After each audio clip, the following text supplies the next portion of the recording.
सबसे पहले रुक करते हैं इस वक्त की 3 बड़ी खबरों का। देश में कोरोना के 62,714 नए मामले सामने आए हैं। इस दौरान कोरोना से 28,739 मरीज स्वस्थ हुए हैं। देश में अब तक 6 करोड़ से ज्यादा लोगों को वैक्सीन दी जा चुकी है। दूसरी खबर, आज प्रधानमंत्री मोदी देश की जनता से करेंगे मन की बात। पीएम मोदी 75वीं बार रेडियो पर जनता को संबोधित करेंगे। और तीसरी खबर, जम्मू कश्मीर के शोपियां के वनगांव में सुरक्षा बलों ने 2 आतंकियों को मार गिराया। मुठभेड़ में 1 जवान शहीद हो गया जबकि 1 घायल हुआ है। इलाके में सुरक्षा बलों का सर्च ऑपरेशन जारी है।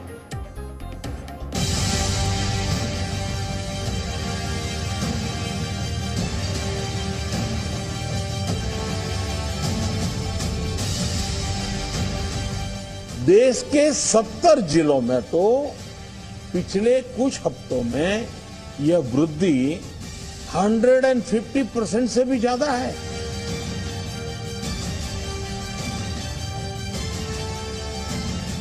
अगर हम इस बढ़ती हुई महामारी को यही नहीं रोकेंगे तो देशव्यापी आउटब्रेक की स्थिति बन सकती है।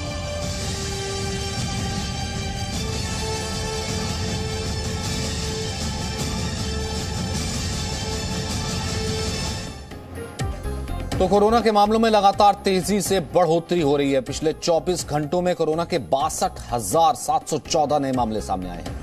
16 अक्टूबर 2020 के बाद ये सबसे ज्यादा नए मामले हैं। बीते 24 घंटों में कोरोना से 312 लोगों की मौत की खबर है। 25 दिसंबर 2020 के बाद सबसे ज्यादा एक दिन में मौत की खबर सामने आई है।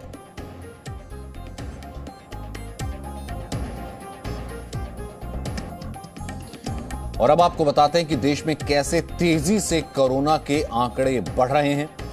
कोरोना तेजी से अब भी फैल रहा है। फरवरी में बेहद कम होने के बाद ये आंकड़े तेजी से बढ़े हैं। 2 फरवरी को 8,635 मामले सिर्फ सामने आए थे। 22 फरवरी को ये 14,199 हुए।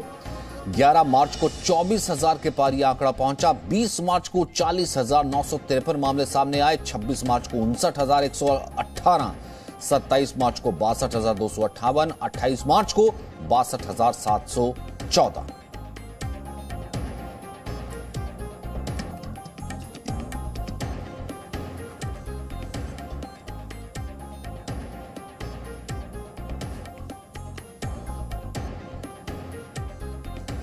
हमारे साथ इस वक्त अंकुर त्यागी है मुंबई से, किरण हमारे साथ पुणे से हैं, योगेश हमारा नासिक से साथ देंगे, वैभव परमार दिल्ली से जुड़ रहे हैं, डॉक्टर कौशल कांत भी इस वक्त हमारे साथ वरिष्ठ डॉक्टर, वरिष्ठ सर्जन मौजूद हैं। सबसे पहले हम अंकुर आपका रुख करना चाहेंगे। अंकुर, इस वक्त स्थिति क्या है? रात का लॉकडाउन कर दिया गया है, नाइट कर्फ्यू लगा दिया गया है। अब लोग ये कह रहे हैं कि क्या हम उस स्थिति में आगे तो नहीं बढ़ रहे हैं जिस तरीके से आंकड़े आ रहे हैं कि कंप्लीट लॉकडाउन ना हो जाए महाराष्ट्र में, मुंबई में?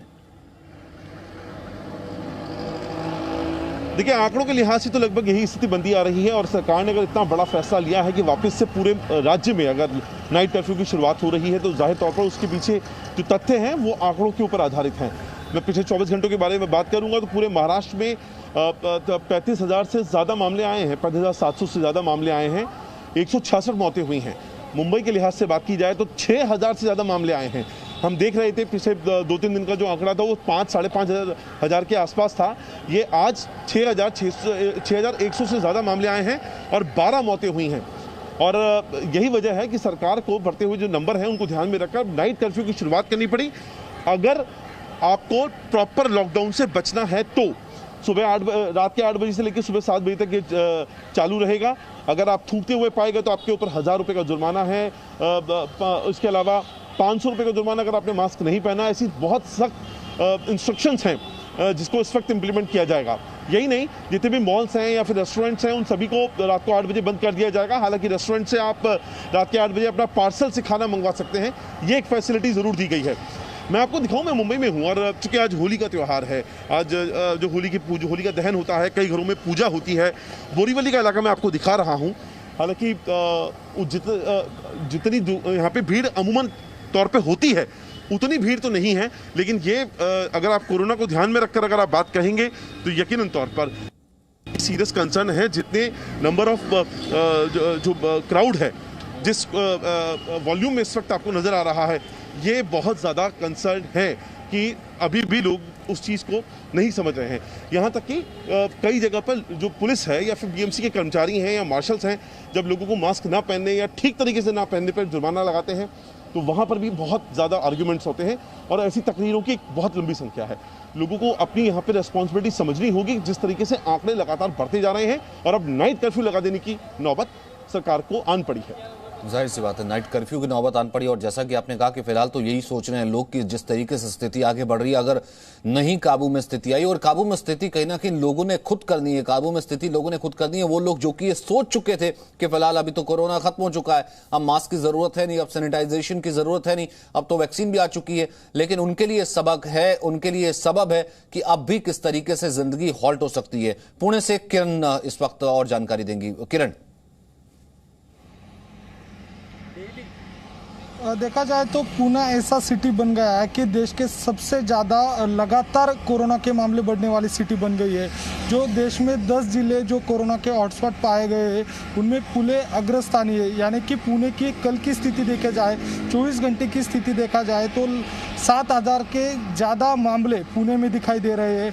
और महाराष्ट्र में बात की जाए तो पुणे में सबसे ज़्यादा केसेस दिखाई दे रहे हैं।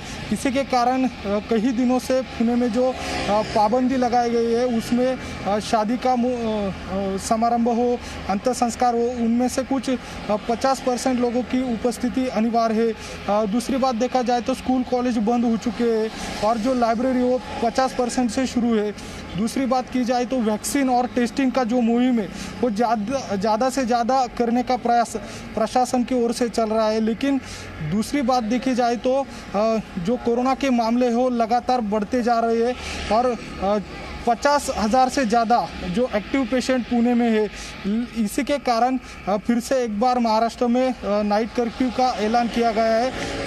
रात से 8 बजे से सुबह 7 बजे तक ये कोरोना का जो नाइट कर्फ्यू है फिर से एक बार लागू किया है।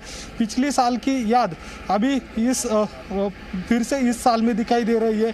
तो अभी कुछ पहले दिन डीसीएम अजित पवार ने भी बैठक में कहा था कि ऐसी स्थिति 2 अप्रैल तक रहेगी तो फिर से एक बार लॉकडाउन किया जा सकता है। लेकिन देखा जाए तो लोगों की लापरवाही होने के कारण फिर से जो आंकड़े हैं वो लगातार बढ़ते जा रहे हैं। इसी की संभावना है कि फिर से एक बार पिछले साल जैसा लॉकडाउन होना संभावना की बात बता रहे हैं। सचिन जी बिल्कुल। इस वक्त डॉक्टर कौशल का स्थिति है क्या असल में? सच में बहुत डरने की जरूरत है। हम पिछली बार के मुकाबले जो है अब जो केसेस ने आ रहे हैं वो ऐसे आ रहे हैं जैसे 62,000 समथिंग। वो जब हाईएस्ट केसेस आया करते थे, कोरोना पीक था, तब वैसे केसेस आए हैं। 312 की 24 घंटे में मौत, यानी कि पिछली बार जो है हाईएस्ट जो रिकॉर्ड डेथ्स रिकॉर्ड की गई थी उनमें से एक आंकड़ा जो है अब का भी आ रहा है। क्या सच में हम इस वक्त बहुत बुरी स्थिति में हैं और आगे क्या है?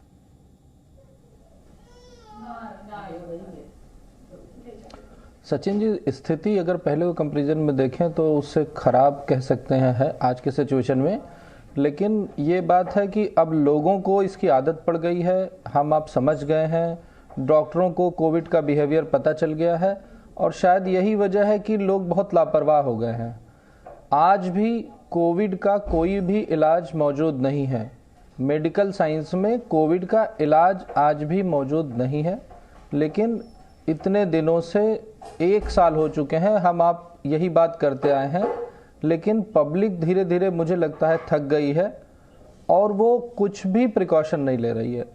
कोविड में साइंटिफिकली सिर्फ एक ही चीज़ फाइनल है कि mask, social distancing and sanitisation, जिसमें सबसे ज़्यादा ज़रूरी है मास्क।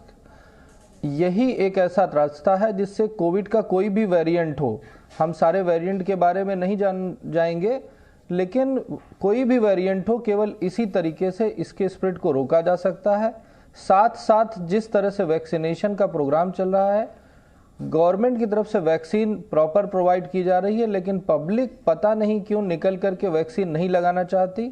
पब्लिक को ये लगता है कि दूसरे लोग लगा लेंगे तो हमें फ़ायदा होगा। ऐसा नहीं होने जा रहा है और जब तक 70% जनता को वैक्सीन नहीं लग जाती तब तक सो कॉल्ड हर्ड इम्यूनिटी नहीं आने वाली और लोग बार बार इस तरह से हॉस्पिटल पहुंचते रहेंगे। अब आप दिल्ली को ही देखिए कि पिछले 6 दिनों में 800 से ज़्यादा रेड जोन डिक्लेयर किए जा चुके हैं।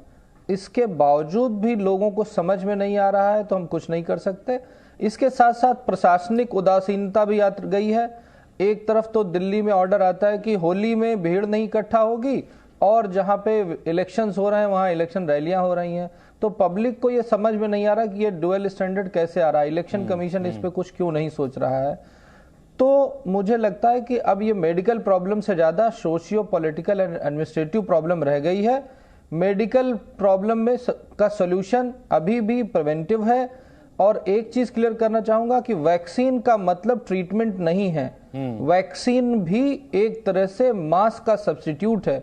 मास्क और वैक्सीन एक जैसे ही हैं। अगर आप वैक्सीन नहीं लगा पाए हैं या आपका सेकेंड डोज लगने के बाद 6 हफ्ते पूरे नहीं हुए हैं और 70% जनता को वैक्सीन नहीं लगी है, तो मास्क ही एक ऐसी वैक्सीन है जो आपको बचा सकती है। कोई मेडिसिन अभी भी इजाद नहीं की जा सकी है और नए नए वेरिएंट के आने के साथ साथ एक चीज और कह सकते हैं ना कि मेडिकली तो कम से कम इस पर काबू पाया ही गया।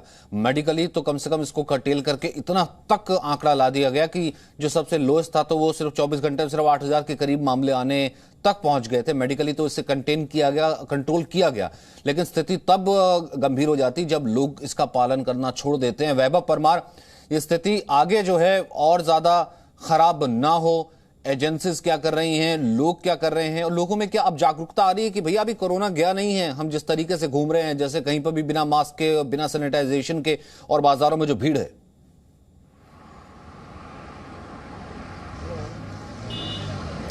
जी देखिए, दिल्ली में जो है कोरोना के आंकड़े लगातार डराने वाले आ रहे हैं। बीते 24 घंटों में जो आंकड़े आए हैं वो 1558 नए मामले सामने आए हैं, जिसमें 10 मौतें भी हुई हैं। ये लगातार तीसरा दिन है जब दिल्ली में 1500 से ज़्यादा मामले आए। जहां फरवरी में 100 से 110 मामले आ रहे थे, वही 1.5 महीने बाद अब जो मामले हैं 15 गुना ज़्यादा हो चुके हैं। यानी आंकड़ों में वृद्धि हो रही है, लगातार संक्रमण दर भी बढ़ती जा रही है। लेकिन बावजूद इसके जो लोग हैं, दिल्ली वासी हैं, वो लापरवाही बरतते जा रहे हैं। अलग अलग मार्केट्स हों, चाहे सब्जी मार्केट्स हों या फिर जो बड़े बड़े खरीदारी के मार्केट्स हों, सरोजनी नगर कमला मार्केट हो या फिर खरोल बाग हो, ऐसे मार्केट्स में लोगों की भीड़ साफ तौर पर देखी जा सकती है। कुछ लोगों ने मास्क नहीं पहना है, लापरवाही बरती जा रही है, सोशल डिस्टेंसिंग का कोई पालन नहीं हो रहा। हालांकि प्रशासन की तरफ से सख्ती बढ़ती जा रही है, क्योंकि 2 त्यौहार हैं जिनको महत्वपूर्ण रूप से मनाने के लिए लोग बड़े उत्साहित हैं, शब बारात और होली का त्यौहार। लेकिन इसी को ध्यान में रखते हुए दिल्ली सरकार की जो दिल्ली डिजास्टर मैनेजमेंट अथॉरिटी है, उसने एक आदेश जारी किया है कि ऐसे सार्वजनिक स्थलों पर त्योहारों को नहीं मनाया जाएगा। साथ ही साथ अब जो शादी के त्यौहार हैं वहाँ पर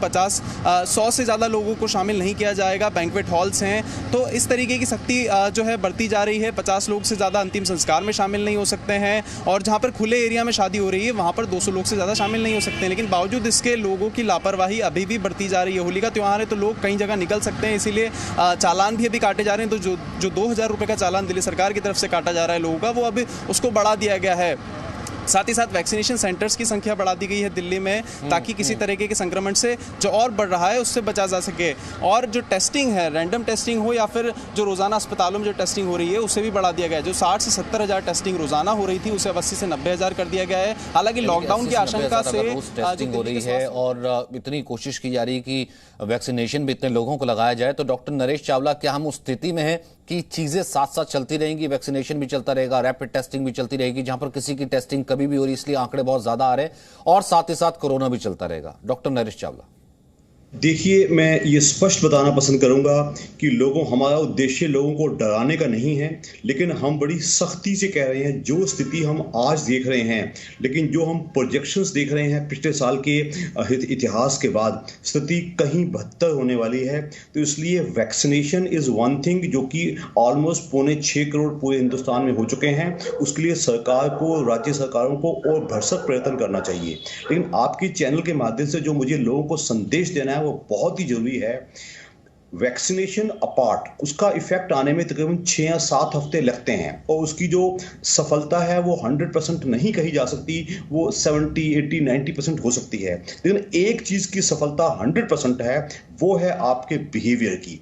तो जो कोरोना एप्रोप्रिएट बिहेवियर है, जो 5 चीज़ें पिछले 1 साल से लगातार दोहराई जा रही हैं कि मेहरबानी करके अपने घर से मत निकलिए अगर कोई ना निकलने की विशेष वजह नहीं है, क्योंकि आपका घर ही एक ऐसा स्वर्ग है जो आपको कुछ हद तक अच्छे से बचा सकता है। दूसरा, whenever you step out of your home it should always be with mask. और जो तीसरा है, जो मैं सबसे बुरा देख रहा हूँ दिल्ली और कई बड़े शहरों में, वो है झुंड में इकट्ठा होना। In my opinion, all political, religious gatherings or other gatherings either should be banned or dissuaded। क्योंकि देख, अगर इंसान बाहर भी निकल गया, उसने मास्क भी पहन लिया, लेकिन अगर वो बड़े झुंड में शामिल हो जाता है तो कोरोना का संक्रमण उसको फैल सकता है। तो ये झुंड हमें बड़ी तेजी से बंद करने चाहिए, क्योंकि मैं देख रहा हूँ मार्केट्स में, ऑफिस प्लेसेस में, मॉल्स में, बसेस में कुछ ऐसा बिहेवियर ही नहीं है। और मैं ये समझता हूँ कि इस बिहेवियर के दो ही कारण हैं। एक तो लास्ट ईयर लॉकडाउन लगा था, एक दहशत का माहौल था, लेकिन अब वो दहशत तो हो गई खत्म। उसके बाद लापरवाही और बेपरवाही इतनी ज्यादा हो गई है कि पिछले 15-20 दिन आम डॉक्टरों को और टीवी चैनल्स को और मीडिया को कहते हुए बहुत सख्ती से कहा जा रहा है, लेकिन मैंने देखा है उसका अभी तक एक पैसा भी असर नहीं आया। लोग सोच रहे हैं कि ये मजाक चल रहा है, कि आज ही महाराष्ट्र में बीमारी चल रही है, दिल्ली में भी कम है, कुछ स्टेट्स में नहीं हुई है। तो जिन स्टेट्स में नहीं भी हुई है, क्योंकि inter state air travel, rail travel और रोड ट्रैवल लगातार चल रहा है। एग्जैक्टली वो तो लगातार चल ही रहा है। रेल ट्रैवल चल रहा है, एयर ट्रैवल चल रहा है, लोग वैसे बाय रोड ट्रैवल कर रहे हैं। तो यानी कि जैसे आपने कहा कि वो चेन टूटनी चाहिए, वो चेन तो नहीं टूट रही, वो चेन तो लगातार संक्रमण की जो चेन है, जिसे हम कहते हैं कि 1 से 26 हो सकता है, 22 हो सकता है, वो तो लगातार फैल ही रही है। नासिक भी एक ऐसी जगह है जहां पर सबसे पहले नाइट कर्फ्यू भी लगाया गया था। नासिक में भी केसेस लगातार बढ़ रहे थे। क्या खबर है नासिक और आसपास के इलाकों से? योगेश हमारे साथ हैं। जी, नासिक सबसे बड़ा हॉटस्पॉट पूरे स्टेट में और देश में बन रहा है, क्योंकि अगर गए 24 घंटे में मामले देखें तो करीबन हर घंटे एक मौत यहाँ पर रिकॉर्ड की गई है और हर 20 सेकंड में एक यहाँ पर पॉजिटिव हो रहा है। करीबन टोटल आंकड़े ये हफ्ते के अगर हम लोग देखें तो करीबन 30,000 एक्टिव पेशेंट्स आज नासिक सिटी में हैं, और नासिक डिस्ट्रिक्ट की बात करें तो करीबन 70,000 के करीब ये सब पेशेंट हैं, और डेथ की संख्या ये दिन ब दिन बढ़ती आ रही है। पहली बार ऐसा हुआ है कि त्र्यंबकेश्वर जो सबसे बड़ा ज्योतिर्लिंग माना जाता है, आद्य ज्योतिर्लिंग माना जाता है, वहाँ पे खुद होकर सभी ब्राह्मणों ने, सभी पुजारियों ने अपना मंदिर बंद रखा है। 8 दिन के लिए जनता कर्फ्यू लगाया गया है। हालांकि गवर्नमेंट अभी भी पूरी तरह से लॉकडाउन करने के पक्ष में नहीं है, लेकिन लोग खुद होकर अब रास्ते पर उतर रहे हैं और अपना लॉकडाउन आसान नहीं होता कि लॉकडाउन करना, इसलिए लोगों को ही ये समझाने की कोशिश की जा रही है कि आप उस तरीके की स्थिति आने मत दीजिए। खुद ही जो है सबसे पहले वो आप जितने इसके स्टेप्स होते हैं वो उठा लीजिए, फिर उसके बाद ही तब आपको पता लगेगा कि अभी कोरोना गया नहीं है और एहतियात तो बहुत ज्यादा जरूरी है, तभी कोरोना से बचाव बहुत जरूरी है। और अभी डरना बाकी है। एक तो यह कि डराना नहीं है, लेकिन डरना अभी बाकी, क्योंकि कोरोना लगातार अब भी फैल रहा है। आप सब मेरे साथ बने रहिए। आगे बढ़ते हैं, एक और खबर का हमें रुख करना है जो कि सामना से है। सामना में पहली बार अनिल देशमुख पर सवाल उठाए हैं। दुर्घटनावश गृह मंत्री बने हैं अनिल देशमुख। सामना में शिवसेना के मुखपत्र सामना में लेख छपा है जिसमें वजह को असीमित अधिकार किसने दिए, इस पर सवाल पूछा गया है। वजह को असीमित अधिकार देना जांच का विषय है, यह सामना में लिखा गया है। तो जवाबदेही किसकी? अंकुर त्यागी, सामना में तो लिखा गया, तो जवाबदेही किसकी? अनिल देशमुख की या फिर उद्धव ठाकरे की भी? देखिए इस कड़ी को समझने के लिए आपको पिछला थोड़ा सा इतिहास समझना होगा। महाराष्ट्र में क्या क्या हुआ है। महाराष्ट्र में संजय राठौड़ नाम के एक मंत्री हैं, उनको इस्तीफा देना पड़ा क्योंकि उनके ऊपर एलिगेशन थे। एक जो लड़की है, टिकटॉक लड़की है, उसके साथ उनके कुछ संबंध बताए गए, जिसके बाद लड़की ने सुसाइड कर लिया। वो एक लेटर तक लिख के गई है और उसके बाद दबाव इतना पड़ा कि संजय राठौड़ को इस्तीफा देना पड़ा। और दूसरी बात, जिस तरीके से पूरा केस खासतौर पे एंटीलिया में कार रखा जाना या सचिन वजह से जुड़ा हुआ था, क्योंकि मुंबई पुलिस के प्रोटोकॉल के मुताबिक मुंबई पुलिस का जो सीपी है वो डीजीपी को नहीं, सीधे गृह मंत्री के लिए अकाउंटेबल होता है, वहां अपनी रिपोर्टिंग करता है, वहीं सारी ब्रीफिंग होता है।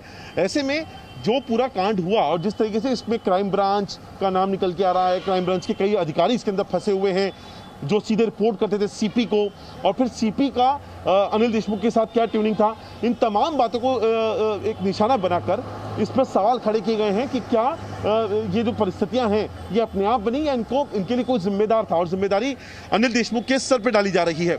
मैं राजनीतिक हलकों के की भी अगर बात करूं तो जिस तरह से बातें निकल के आ रही हैं, एक लंबा हमने दौर देखा है, लगातार मीटिंग्स हो रही हैं।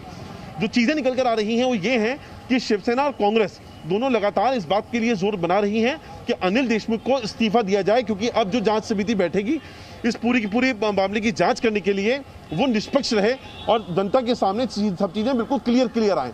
लेकिन एनसीपी है वो उस चीज़ का विरोध कर रही है वो कह रही है जब कुछ गलत नहीं किया गया है तो अनिल देशमुख को बलि का बकरा क्यों बनाया जाए। और शायद यही वजह है कि आज सामना के जरिए, क्योंकि माना जाता है कि जो सामना अखबार है वो शिवसेना का मुखपत्र है, जो शिवसेना की सोच है वही सामना लिखता है, तो ये अतिशयोक्ति नहीं होगी कि सामना के जरिए शिवसेना ने अपनी तरफ से अपना रुख इस पूरे मुद्दे पर पहली बार क्लियर किया है और उसमें अकाउंटेबिलिटी तय की है अनिल देशमुख की एज ए गृह मंत्री।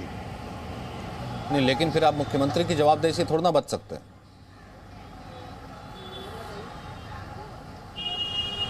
देखिए, अब सूबे का जो मुख्यमंत्री है वो पूरी मंत्रिमंडल का अपने आप में सबसे अगवा नेता होता है यकीनन तौर पर, और उसके बाद गृह मंत्री की पोस्ट आती है।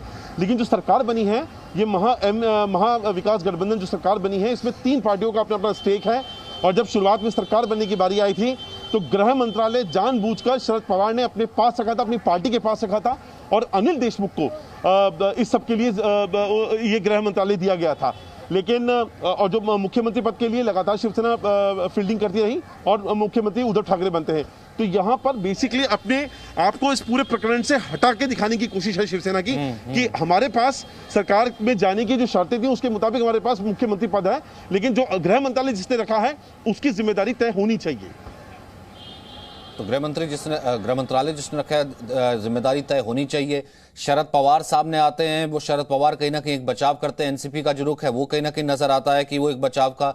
दूसरी तरफ अगर हम बात करें, आज सामना कोशिश ये करता है कि कहीं ना कहीं मुख्यमंत्री को अलग कर लिया जाए, क्योंकि मुख्यमंत्री जो है वो शिवसेना के हैं, बाकी गठबंधन की सरकार है, इसलिए अनिल देशमुख जो है वो एनसीपी से आते हैं। अनिल देशमुख जो है उनकी जवाबदेही तय होनी चाहिए। तो क्या ये क्लैश ऑफ इंटरेस्ट नहीं है? इस पर भी हम बात करूंगा। एक छोटा सा ब्रेक, वापस आ रहे हैं।